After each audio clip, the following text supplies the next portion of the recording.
haunted by a message from the dead vertical bar true style historical war story. This is by all accounts and purposes a true story, as told by a surviving family member. October 4th, 1917, Camp Mills, Long Island. Private James Alden sat hunched over the edge of his cot, the chill of the barracks seeping into his bones. He cupped a dented tin mug of lukewarm coffee in his hands, though the drink did little to warm him. Around him, the barracks stirred with low voices, nervous laughter, the occasional bark of a sergeant. Men packed and repacked duffels. They played cards with false cheer. Some smoked in silence, their eyes distant, already across the ocean, trudging through the mud of France in their minds. The war had a way of making time feel thinner, stretched taut between the last goodbye and the first gunshot. James wasn't afraid of dying. At least, not in the usual sense. He had told himself that he'd accepted the possibility. It was a soldier's reality. But it wasn't death that haunted him. It was the quiet. That strange, hollow silence that crept in during moments like this. When all the noise faded and the unanswered questions came crawling out from the corners of the room. He hadn't heard from his mother in over a month. She wrote him like clockwork. Always had. Even when the letters were simple. Rain's falling on the hay again. Or, Mrs. Caldwell's chickens broke into the garden. They came. Every week. Sometimes more. But nothing had arrived since he left New Jersey. Not here, at Camp Mills. Not a single envelope. Not a postcard. Just silence. He told himself it was mail delays. Everyone grumbled about them. This many boys moving this fast. Things got lost. Letters turned up weeks late. But something about this silence was different. James rubbed his eyes, the ache in his head settling like fog. He lay back on the cot, boots still on, and let the creaking of the barracks fill the void. Outside, the wind whispered over Long Island fields. Inside, someone prayed beneath their breath. Someone else sobbed into a rolled-up coat. Someone laughed again, too loud, too sharp. But James did not sleep. The cold came in the darkest part of the night. Sudden, icy, unnatural. He woke with a start, breath misting in the air. The oil lamps burned low, flickering against the wooden beams. But the room was silent.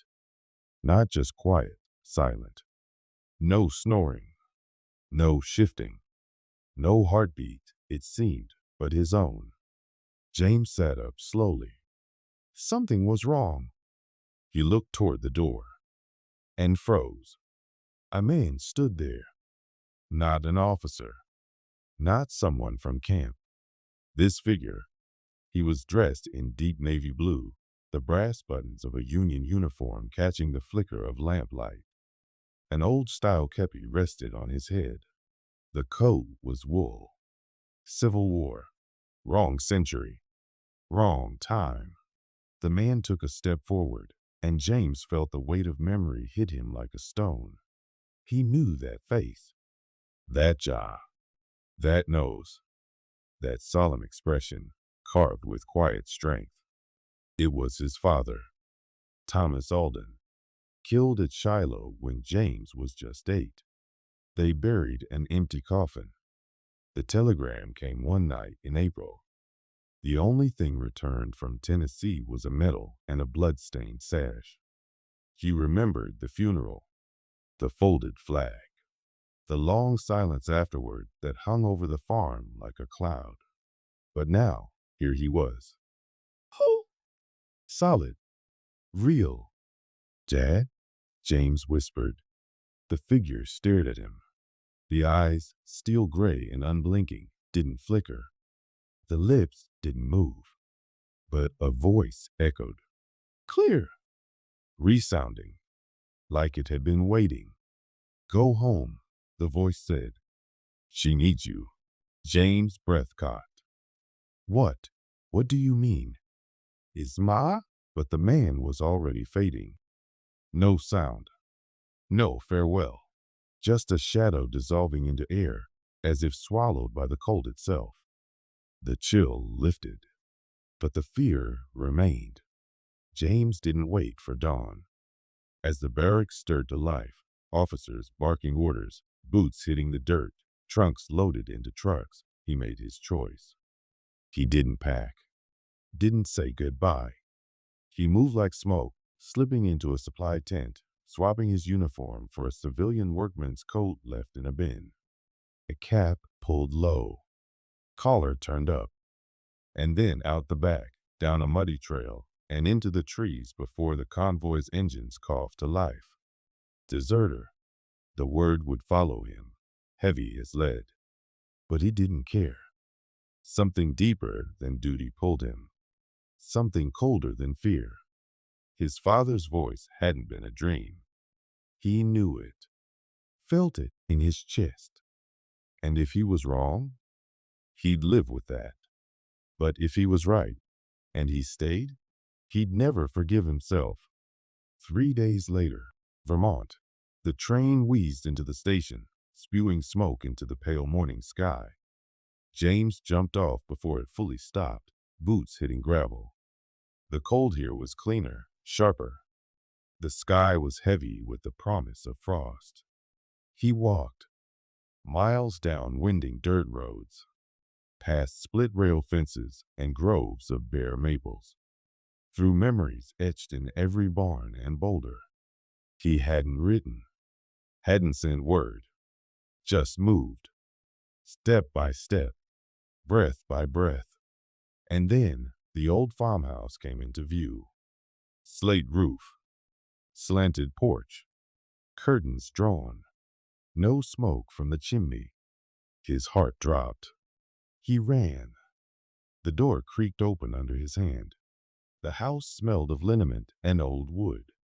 He moved down the hallway, his boots soft on the faded runner rug. "Ma?"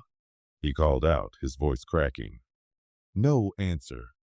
Then a sound, a groan. Faint. He found her in the back bedroom, sunk into the mattress like a whisper. Her skin was paper thin. Her breath rattled. A neighbor sat beside her, eyes wide in disbelief. "James?" The neighbor gasped. "My God, how did you?" But he didn't answer. He dropped to his knees beside the bed and took her hand. Her eyelids fluttered open. For a moment, just one heartbeat, she looked confused. Then her eyes focused. "Jimmy," she whispered. "I'm here, Ma," he said, his voice trembling. "I came home." A tear traced down her cheek. She didn't speak again. She didn't need to. With one final breath, she let go. Later, in the quiet of the parlor, the neighbor handed him a letter. "It came just yesterday," she said, "postmarked over a week ago." She must have written it before she took to bed. James unfolded it with shaking fingers. "My dearest James, I do not know if this letter will find you in time." She had known.